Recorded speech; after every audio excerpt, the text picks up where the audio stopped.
I'll never forget when I heard him talk about this. He says, when we understand that there are layers to our identity, there are layers to our giftedness, and the bedrock of our identity, of every person in here that is of the redeemed, it is Christ is the unifying bedrock.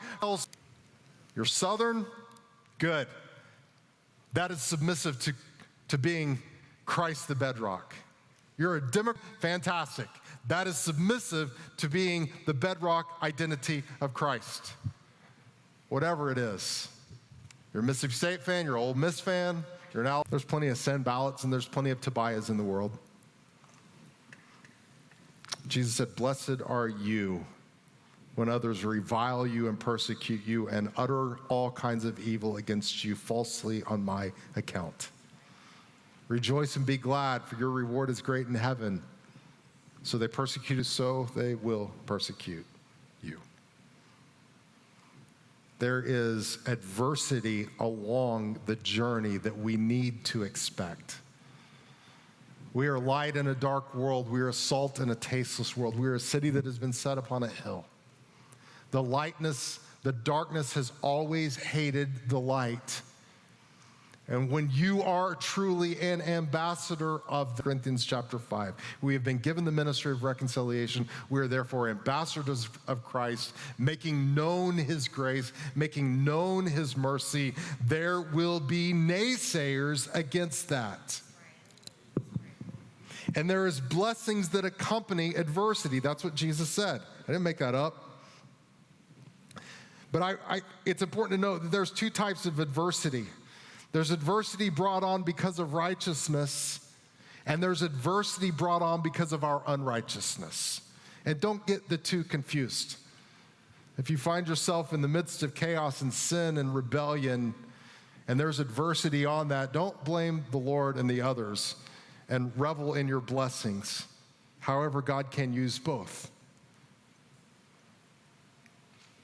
3 quick things about adversity. You might just jot these down. Number 1 is God has a divine purpose in adversity. If we're in a season of adversity in your personal life or your professional life, know that God has a divine purpose. James 1, consider it pure joy, my brothers and sisters, whenever you face trials of many kind, because you know that the testing of your faith produces perseverance, and let perseverance finish its work so that you may be mature and complete, not lacking in anything. There is purpose in adversity.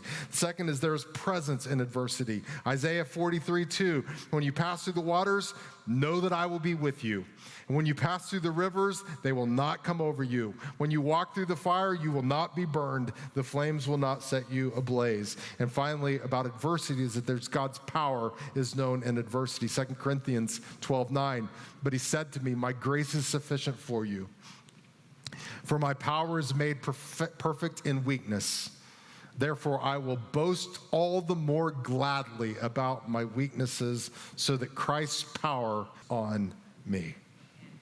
There is adversity along the journey.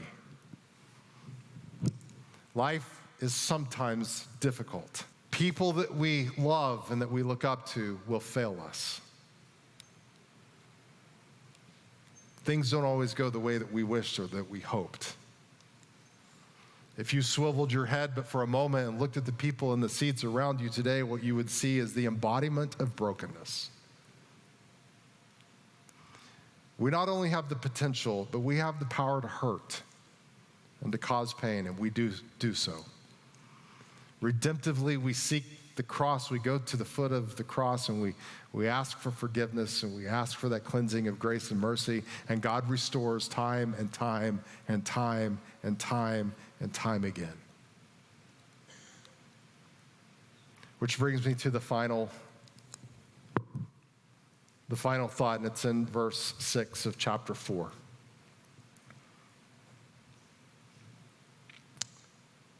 So we built the wall. And all of the wall was joined together to half its height, for the people had a mind to work. In today's political climate, it seems a little odd, but I feel like I need to say it's time to build the wall. It's time to build the wall. It's about each member stepping up and understanding how God has designed you and what gifts and talents you have and pouring that in. Submissively offering up your story to his story. It's looking around and appreciating the diversity and the uniqueness within the community. It's joining arms and locking elbows together and loving and saying, we will build the wall. Let us rise up and build the wall. And understanding that there may be adversity, there may be difficult times that you will face. And so I close with a passage that I think is appropriate for this 3-week span. And I know it's a little bit difficult to join all of these weeks together, but think about Nehemiah, exile, a willing heart, an open door,